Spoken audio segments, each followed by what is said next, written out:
뇌라는 게 한 개, 어떻게 보면 한 개의 장기이기 때문에 뭐 무슨 뇌에서 발생하는 무슨 질환만이 갖고 있는 독특한 증상은 사실 좀 어렵습니다. 그러나 그런 것들이 일부 있긴 있습니다. 그렇지만 뇌 속에서 뇌가 갖고 있는 기능들이 부위별로 있는데 거기에 뭐가 생겨서 그 기능이 파괴되면 그만큼의 장애가 나타나게 되겠습니다. 제일 흔한 게 뭐겠어요? 운동장애겠죠, 밖으로 보이는. 그래서 반신마비, 뭐 팔이 그 중에서도 팔이 더 잘 안 움직여진다든지, 뭐 다리가 안 움직여진다든지 하는 이런 반신마비가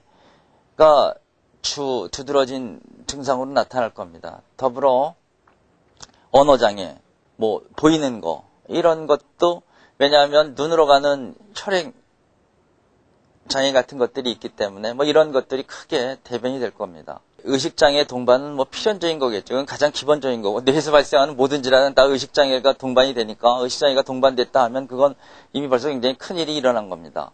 뭐 그거는 뭐 기본적으로 생각하셔야 될 상황이고 아주 사소한 증상들이 있습니다.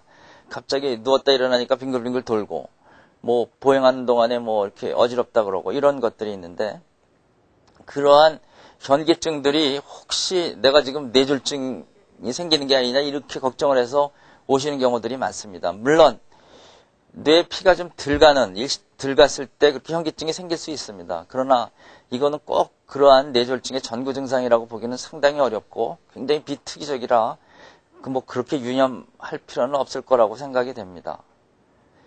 앞서 얘기한 그런 것들, 특히 의식장애와 동반된 뭐 마비, 언어장애, 시력 또는 시각장애 이런 것들이 아주 중요한 증상이라고 볼 수 있겠습니다. 특히 뇌지주막하 출혈인 경우엔 이게 소량 출혈이 됐을 때는 상당히 두통을 유발합니다. 마치 망치로 뒤통수를 맞았다는 듯한 그러한 두통을 호소하게 되겠습니다.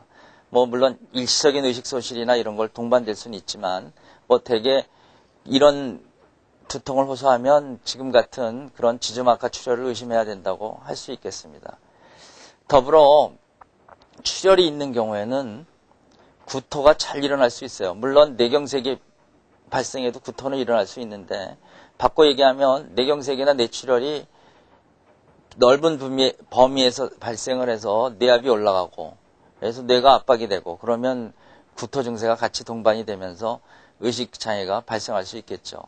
그러니까 단순히 구토만 있다고 해서 그게 꼭 뇌에 어떤 이상을 시사할 가능성은 어떤 의미에서는 상당히 적다고 판단하는 게 옳은 생각인 것 같습니다.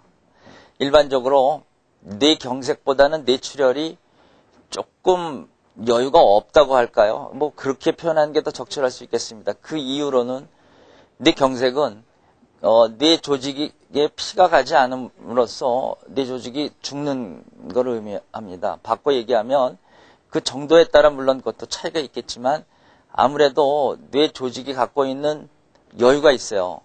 뇌 조직이 일부 죽으면 주변 조직이 또 반응을 하고 그렇게 죽은 조직은 물론 부종을 유발하고 여러 가지 부수적인 안 좋은 쪽에 그러한 반응이 동반이 되긴 하지만 그 정도가 생각보다는 그렇게 크지 않습니다. 그래서 비교적 여유가 있습니다. 그리고 이후에도 회복이 될 확률이 상당히 좀 있습니다. 즉 회복이라는 게 완전 회복은 어렵고 축부 혈행에 의해서 피가 그쪽으로 보상이 되고 또 일부 남아있는 그런 뇌 조직들이 그 기능을 대신하고 그러기 때문에 아무래도 조금씩 회복은 되고 있습니다. 그래서 마치 사람들이 뭐 아무것도 하지 않았는데 또는 뭐 그때 때마침 무슨 뭐 보약이라는 걸 썼는데 뭐 어떤 걸 뭐 우리가 잘 뭐 알려져 있지 않지만 뭐 하여튼 이상하다는 민간요법 같은 걸 했는데 좋아졌다 이렇게 얘기할 수가 있어요. 그러면 야 이것 때문에 이런 게 뇌경색이 좋아졌다 이렇게 오판을 할 수가 있는데 그런 건 아니고 병의 경과가 뇌경색이라는 병의 경과가 그렇다는 것을 유의해야 될 것 같습니다.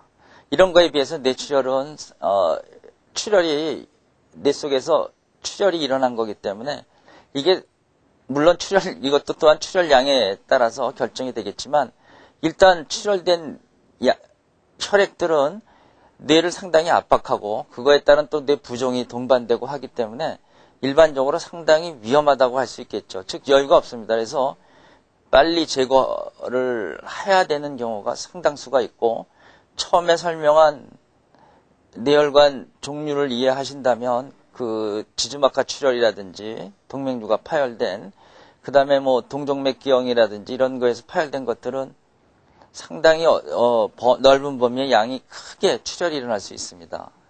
그래서 더욱 주의를 요해야 되고, 더불어 뇌경색에 비해서는 뇌출혈이 어쩌면 사망률이 꽤 높다고 할 수도 있겠습니다.